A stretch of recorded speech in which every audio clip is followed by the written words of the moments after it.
ఇది కాశ్మీర్ లోయ కాదు, మంచు కురిసే మనాలి అంతకన్నా కాదు. ఇది మన దేశ రాజధాని ఢిల్లీ. కానీ ఇప్పుడు దీని పేరు ఢిల్లీ కాదు, గ్యాస్ ఛాంబర్. అవును, మీరు విన్నది నిజమే. 2 అడుగుల దూరంలో ఏముందో కూడా కనిపించనంత దట్టమైన పొగ, గాలిలో ప్రాణాలు తీసే విషవాయువులు వెరసి ఇదొక మరణ కూపం. ఒకప్పుడు దేశాన్ని శాసించిన కేంద్రమిది.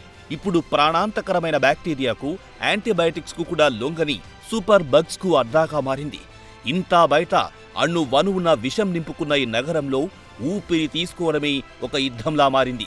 విమానాలు గాల్లోనే చక్కర్లు కొడుతున్నాయి, రైళ్లు ఆలస్యమవుతున్నాయి.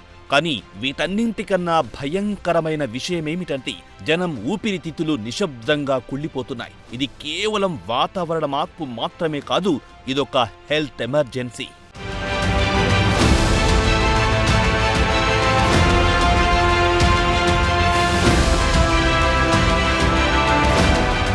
మీరు సిగరెట్ తాగుతారా? తాగకపోవచ్చు. కానీ ఢిల్లీలో మీరొక్కరోజు ఊపిరి పీల్చుకుంటే చాలు 33 నుంచి 50 సిగరెట్లు తాగినట్టే. ఇది ఎవరో చెప్పిన మాట కాదు, శాస్త్రవేత్తల అంచనా. పులి మీద పుట్టలా ఈ కాలుష్యానికి ఇప్పుడు సూపర్ బగ్స్ తోడయ్యాయి.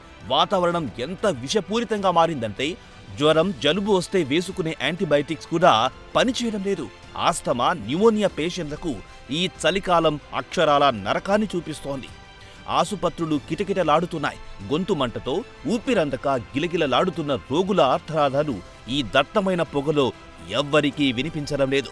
ఓ పక్క విషవాయువులు, మరోపక్క మొండి బ్యాక్టీరియా ఢిల్లీ ప్రజల ఆయుష్ను రోజురోజుకు హరించేస్తున్నాయి. అసలు మనం పీల్చే గాలి నాణ్యత ఎలా ఉండాలి? అంతర్జాతీయ ప్రమాణాల ప్రకారం ఎయిర్ క్వాలిటీ ఇండెక్స్ 50 లోపుంటే మంచిది. 100 దాటితేనే ప్రమాదం. 300 దాటితే అది ఎమర్జెన్సీ. మరి ఢిల్లీలో పరిస్థితి ఏంటి? ఇక్కడ 300 అనేది సాధారణమైపోయింది. గత డిసెంబర్లో ఒక దశలో ఏకంగా 432, 461కి చేరిందంటే పరిస్థితి ఎంత దిగజారిందో అర్థం చేసుకోవచ్చు. 150 దాటితేనే వృద్ధులకు, పిల్లలకు ముప్పనుకుంటే 450 దాటిన గాలిని పీల్చడమంటే విషాన్ని నేరుగా రక్తంలోకి ఎక్కించుకోవడమే. ఇది కేవలం అంకెలు మాత్రమే కాదు, ఇవి ఢిల్లీ ప్రజల మరణ శాసనాలు.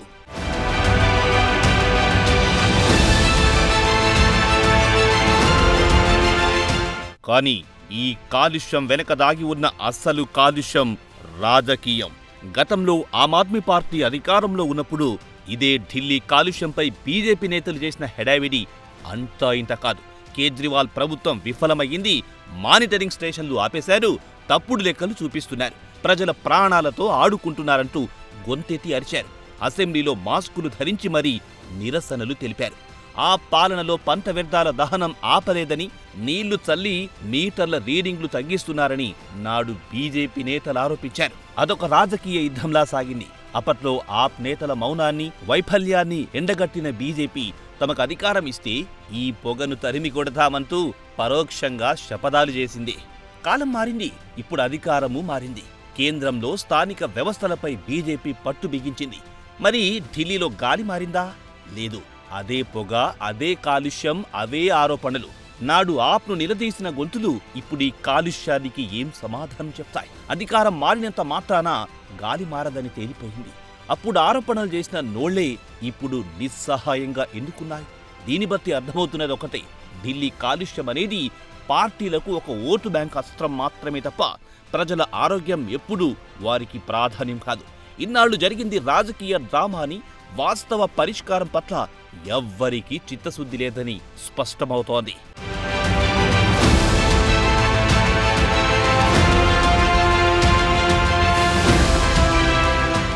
ఇక చాలు, ఈ బురద చల్లుడు కార్యక్రమాలాపాలి. ప్రభుత్వాలు ఏవైనా కావచ్చు, రంగులు ఏవైనా కావచ్చు, సమస్యను రాజకీయ కోణంలో కాకుండా వాస్తవ కోణంలో చూడాల్సిన సమయమిది. కేవలం విమర్శలతో గాలి శుభ్రపడదు. గ్రాప్ వంటి అత్యవసర చర్యలను కాగితాల మీద కాకుండా క్షేత్రస్థాయిలో కఠినంగా అమలు చేయాలి. డేటాను దాచిపెట్టడం కాదు, పారదర్శకంగా ప్రజల ముందుంచాలి. పక్క రాష్ట్రాలతో గొడవపడడం మానేసి సమన్వయంతో పంట వ్యర్థాల దహనాన్ని ఆపాలి. నిర్మాణ పనులపై తాత్కాలిక నిషేధం విధించాలి. వాహన ఉద్గారాలను తగ్గించడం వంటి కఠిన నిర్ణయాలు తీసుకోకపోతే ఢిల్లీ శాశ్వతంగా నివాసయోగ్యం కాని నగరంగా మారిపోతుంది. మన కళ్ల ముందే పరిష్కారాలున్నాయి. 2.5 దశాబ్దాల క్రితం చైనాలో బీజింగ్ పరిస్థితి ఢిల్లీ కంటే ఘోరంగా ఉండేది. కానీ వాళ్లు భయపడలేదు. రాజకీయాలు చేయలేదు, కఠిన ఆంక్షలు విధించారు, పాత వాహనాలను తుక్కు కింద మార్చారు, పబ్లిక్ ట్రాన్స్పోర్ట్ను అద్భుతంగా మార్చారు. ఫలితం 2010 నాటికి బీజింగ్ గాలి స్వచ్ఛంగా మారింది. పోనీ చైనా దాకెందుకు, మన గుజరాత్లోని సూరత్ను చూడండి. అక్కడ పరిశ్రమల కోసం ఎమిషన్స్ ట్రేడింగ్ అనే కొత్త విధానాన్ని తెచ్చారు. కాలుష్యాన్ని తక్కువ చేసిన పరిశ్రమలకు క్రెడిట్ పాయింట్లు ఇచ్చారు. దీంతో అక్కడ కాలుష్యం 20-30% తగ్గింది. నిపుణులు చెబుతున్న ఈ మార్గాలను ఢిల్లీ ఎందుకు అనుసరించదు? కావాల్సింది టెక్నాలజీ కాదు, పొలిటికల్ విల్ పవర్.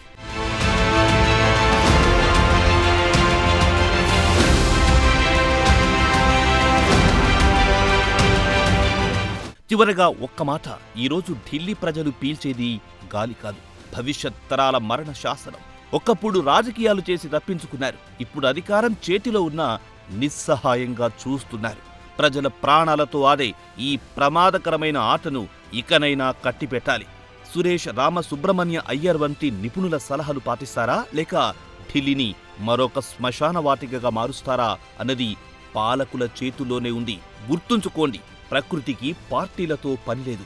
అది ప్రకోపిస్తే ఆక్సిజన్ సిలిండర్లే దిక్కవుతాయి. ఇప్పటికైనా మేల్కొనకపోతే రేపు ఢిల్లీలో మిగిలేది మనుషులు కాదు, కేవలం మొండి బ్యాక్టీరియా, మనిషి ఓటమికి సాక్ష్యంగా నిలిచి పొగమంచు మాత్రమే.